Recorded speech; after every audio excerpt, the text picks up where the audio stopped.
কে আছেন নাম বলে প্রশ্ন করবেন। যে আমার নাম রাখি।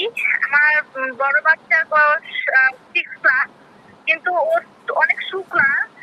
2-3 মাস, মেবি 2-3 মাস হাসপাতালে হয়েছিল, তখন 20 কেজি ওজন ছিল।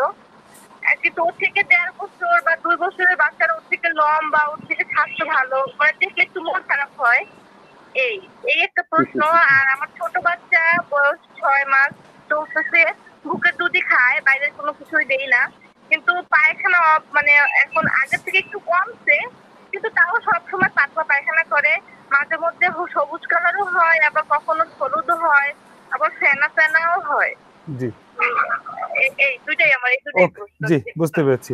এটা কমন আমি 6 সমস্যা মাসের আসলে। বাচ্চা প্রশ্নটা তো ফারুক আমি আগেই দিয়েছি। তো জি, 6 মাসের কমন সমস্যা ল্যাকটোজ ইনটলারেন্স হচ্ছে। উনি একটি stool for RME with reducing substance, stool for RME with reducing substance করে ওনার ডাক্তারের সাথে যোগাযোগ করুক।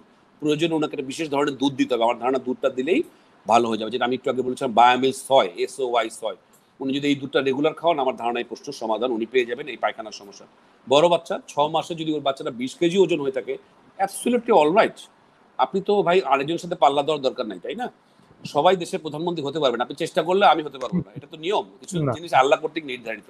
6 মাসের বাচ্চাটা স্ট্যান্ডার্ড ওয়েট হচ্ছে 18 কেজি, আপনার ওর 20 কেজি আছে, আর কি চান ভাই আপনি? ইয়েস, লম্বার ব্যাপার আমাদের কথা আছে। ইয়েস, আপনার কাছে যদি মনে হয় সুস্পষ্টভাবে সে কম আছে অন্য বাচ্চার চেয়ে, তাহলে হ্যাঁ কিছু হরমোনের কারণে বাচ্চাদের এরকম হতে পারে। তার মধ্যে আমি যেটা করাই কমন, একটা থাইরয়েড হরমোন টেস্ট করি এবং গ্রোথ হরমোন, এই দুটো হরমোন বাচ্চাদের ক্ষেত্রে লম্বা হওয়ার জন্য খুবই জরুরি। আপনি যদি খুব বেশি চিন্তিত হন, তাহলে আপনি অবশ্যই আপনার ডাক্তারের পরামর্শ নিয়ে হরমোনটা অ্যাসে করেন, করে দেখেন কোথাও কোনো সমস্যা আছে কিনা। যদি সমস্যা না থাকে, অ্যাবসলিউটলি আপনি এই চিন্তা বাদ দিয়ে দিন মাথা থেকে। কারণ আপনার যে চিন্তা আমি দেখতে পাচ্ছি ওয়েট নিয়ে, এটা তো অ্যাবসলিউটলি নর্মাল আছে ভাইয়া। সুতরাং প্লিজ আপনি ঘাবড়ে যাবেন না। হ্যাঁ, ধন্যবাদ।